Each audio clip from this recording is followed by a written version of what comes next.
What did you talk about? If you can tell us. You know, some of it was kind of just ordinary. She would come in. I had a little room off the chapel there, and they would bring breakfast in to me in the morning. The sisters. She would come in and say, "Do you mind if I sit down and have breakfast?" Sure. So we would sometimes just talk about the day. And, you know, it was the simple little things, and then. Wow. Once she asked me a question, she had something she had written about how we are to thirst for Christ, because that's very much in the inspiration of Mother Teresa, our thirst for Christ. And she said, she showed me something she had written, how we are to thirst for Christ.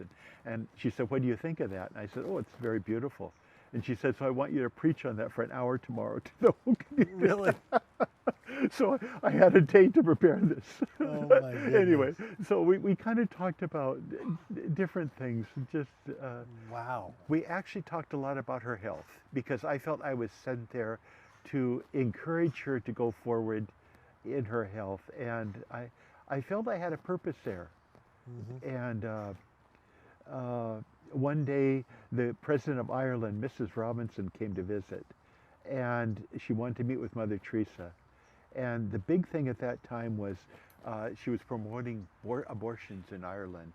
And of course, she came there, and of course, Mother stood very strongly against that. Yeah.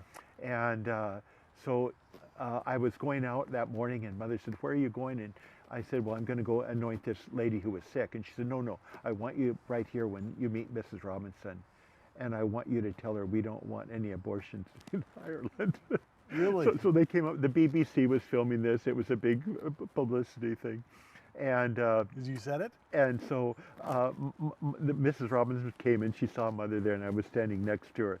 And she kind of looked at me, and then Mother said, and this is Father Larry. And she kind of glanced at me and looked back. She said, now, Father Larry, you tell her. You tell her what I told you. No way. And so anyway, and then we took Mrs. Robinson and we prayed in the chapel for the people of Ireland. And we were my going to pray for them. gosh. We're going to pray for Ireland. So anyway, those are some of the stories.